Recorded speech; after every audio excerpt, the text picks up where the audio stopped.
Hello and welcome to another recap. I have just realised I'm wearing the same colour hoodie as like the wall behind me, so it all blends in and makes me look proper washed out. But oh well, this is another recap of an over the board game. This is from my round 4 of the Doncaster Congress. I was coming off one win, one loss, one draw. Um, the time controls was like an hour and a half plus an increment each. So yeah, they were proper classical games, a couple hundred people there. It was a good tournament, Friday, Saturday, Sunday. This was round 4, so this was the Sunday morning, and I was the white pieces and played e4. And we get into a closed Sicilian fianchetto variation, which you guys have seen me play before. For anyone who's followed my channel, um, these are all fairly standard moves. You know, I develop the knight to e2 so that I don't block this bishop in. As soon as they open their light squared bishop, I like to play h3. This just restricts the bishop to these two squares, and also, you know, in the future, once I play queen to d2, because I like to create this battery, it stops the knight being able to go to g4 and come after this bishop. Um, so yeah, all normal moves again. Black expanding on the queen side. This is all normal. Usually I'm going to play f4 and play on the king side. Black normally comes and plays on the queen side. All normal stuff from this opening. Um, I look to trade this bishop off quite early. So because this bishop, in the future, it becomes a real pain in the ass because you can imagine once this knight's moved and this knight's moved, you know, it threatens this pawn. Sometimes threatens a discovered attack on this rook as well. So I just looked to trade it off early today. I thought I'm going to get it out of the way. He castled. I traded it off. And then I castle. Rook c8. That's a bit of a weird one. I don't see that too often. Sometimes they come to b8. That's more normal. I'm guessing maybe he's going to break here or thinking about it. I play f4, just taking more central and kingside space. He obviously gets a bit worried about me going for an early f5 and plays e6. Then I just play rook a to e1. It's my last piece to get in the game.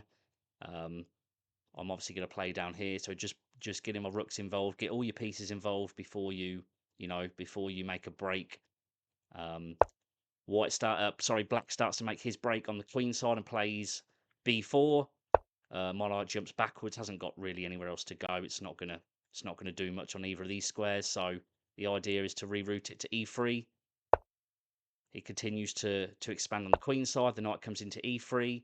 I obviously want to get my pieces involved again before I go for the attack. I want to get all my pieces in the game, get them all participating. Black continues to expand, but I'm not too worried. At the end of the day, his king's on this side of the board, and my king is on this side of the board. So, you know, him coming down this side of the board doesn't worry me too much. I don't think he can make a pass pawn or anything like that. I think the general idea is they just open lines and bring the rooks over and stuff, and just get a bit of counterplay down this side. I'm ready now to start expanding. I'm going to attack him on the king side. I play g4. Black again is worrying about my attack, so he responds and plays h6, which stops him from going on with his own attack. It's always good when you can get your opponent to respond to what you're doing. And then I push with f5. I believe the engine didn't think I was quite ready yet. It liked me putting this knight on g3 and this knight on c4. That's what it wanted first.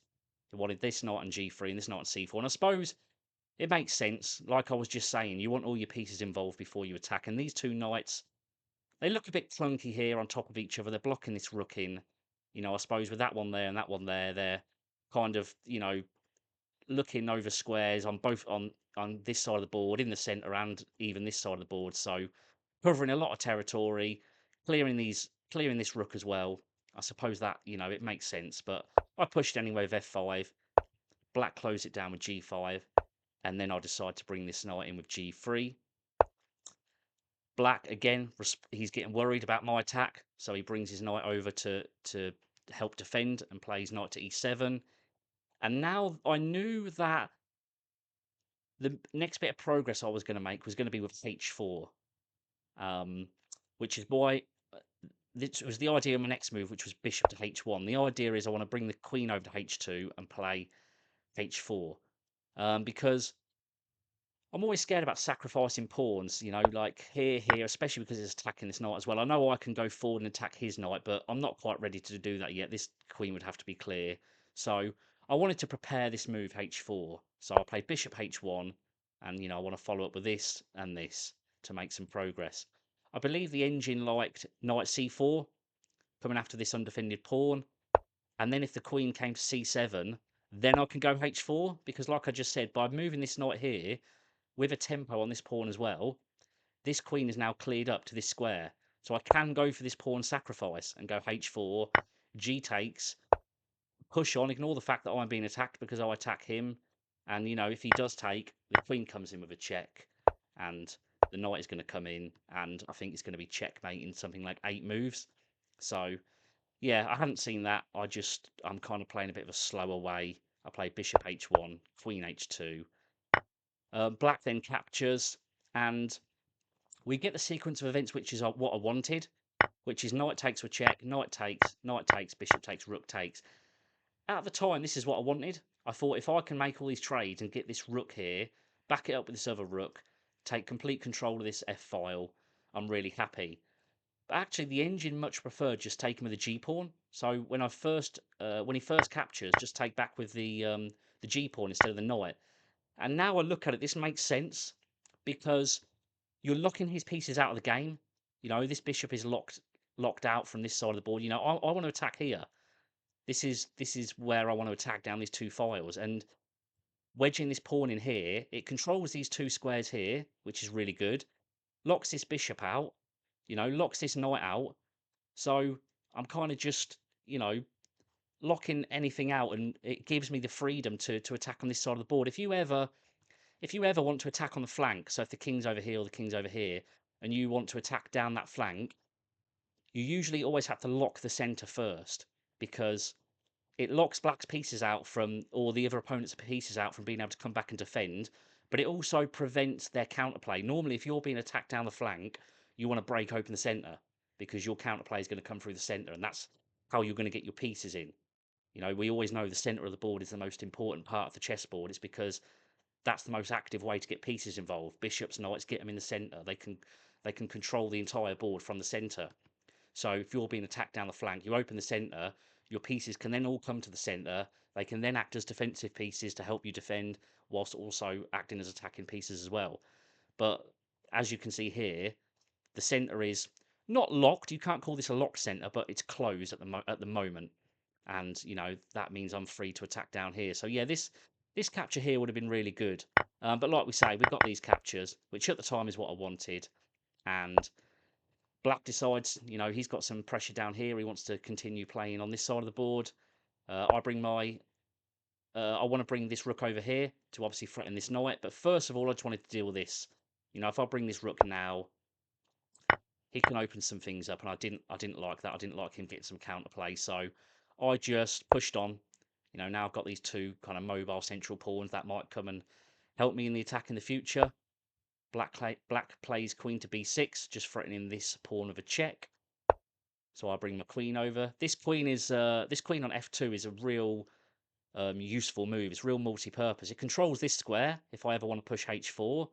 It's also helping down the f-file. I'm threatening to win this knight straight away, and it's also defending this pawn. So a real multi-purpose move, and a really strong square for the queen.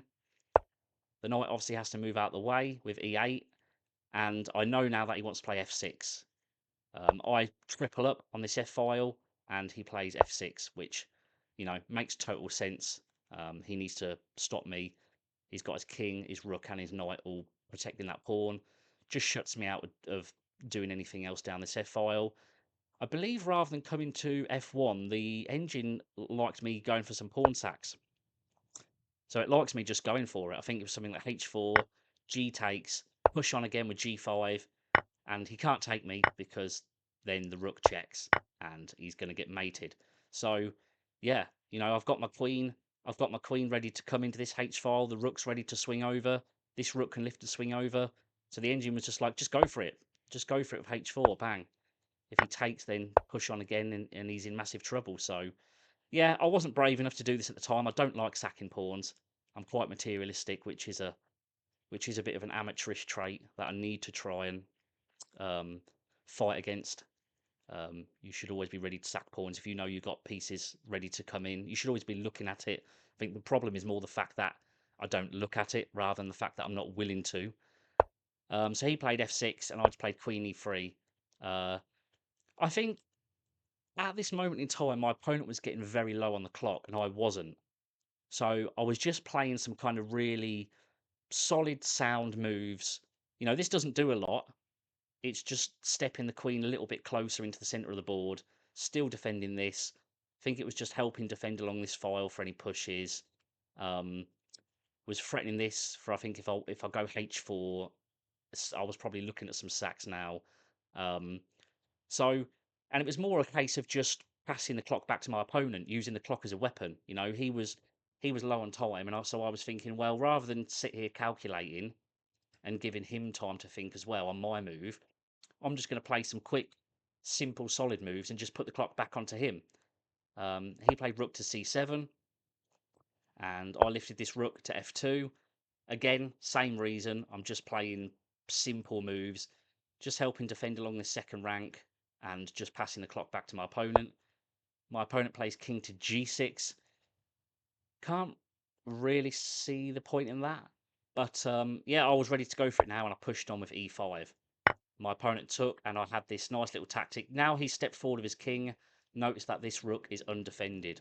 You should always notice undefended pieces because usually at some point, if there's an undefended piece, there's always tactics that can circle that piece.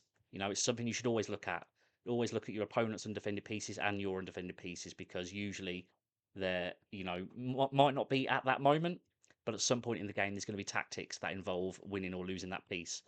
So my tactic is I can sack this rook for this pawn because when he takes back, I now win the rook. And material-wise, it's equal. I've not won material, but I've infiltrated. I've infiltrated with this rook and I've opened this file. So my opponent tries to close the file down with this knight, but it drops this pawn, so I'm now a pawn up. My opponent plays rook to d7, and now I miss a tactic. So I go queen c5, and my thinking was exactly what happened. He'll take, I'll take, I'll push this pawn, which is defended by this bishop, and now this pawn is 2 squares away from promoting, and I've got it. I'll get this rook, you know, while this rook is tied down to this pawn, this rook can start coming and causing some havoc, which is all what happened. But actually, I've missed a tactic, and the tactic was queen f5 check. The king has to step away. Rook takes this knight, which looks like it just loses the exchange because he can take, take, take. But actually, again, notice undefended pieces. When the queen takes back, the rook drops. So that leaves me a piece and a pawn up. The reason I didn't see this was because, like I just said, he was low on time and I was trying to push him on the clock. But that's a really bad thing to do. You shouldn't do that, and I know I shouldn't do that, but it's easy to sit here now and say it. But when you're in a game, and you know you're in the moment, and you know psychologically you do these things, but you're always taught if you've got a massive time advantage, use it because if you can see your opponent's low on time, they've only got 30 seconds, a minute, whatever, and you've got 20 minutes. If you start thinking to yourself, "Oh, I'm going to play really fast to put him under pressure," you're then putting yourself in the same boat as them. You're playing fast and he's playing fast. So you're bringing yourself down to their level. So you shouldn't do that. You've got an advantage on the clock. Use that advantage, calculate, find the very best move. And yeah, that's the problem. I wasn't using my time advantage. I was just trying to play quick, which is the exact opposite of what you should do. But you feel it's what you should do because you want to put him under pressure. So like I say, easy to say, but it's not what you should do. I play this, we get what I say. I wedge this pawn in. My rook comes over. He's going to lose a pawn. There's nothing he can do. I win that other pawn. The knight comes over. I decide I better get this rook behind here just to give it extra protection, which I do. So now this rook is protected. This pawn, sorry, is protected by my bishop and my rook. He starts to bring his king, and I think, right, all I've got to do now is bring my king as well, and it should just be game over. So I start to bring my king, and I believe it was in this position my opponent resigned the game. He was low on time, a couple of pawns down. I'm about to step here, threatening this pawn and this knight, and yeah, it's just game over. And so it was a nice little game, manoeuvry game, closed position. I'm not actually playing the closed Sicilian anymore. I've decided to try the open. even though I have had good results with the closed, if you're playing a good player, it's really hard to get an advantage. And we've seen that in some of my past games as well from other tournaments when I played this system against good players. It's really, really hard to try and get an advantage. You just end up with really drawish positions.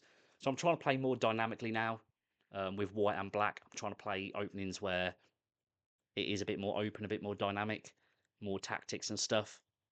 But yeah, enjoyed this game. Hope you did too. And I have a club game to review next, which I will do. And I'll see you then. Thanks for watching.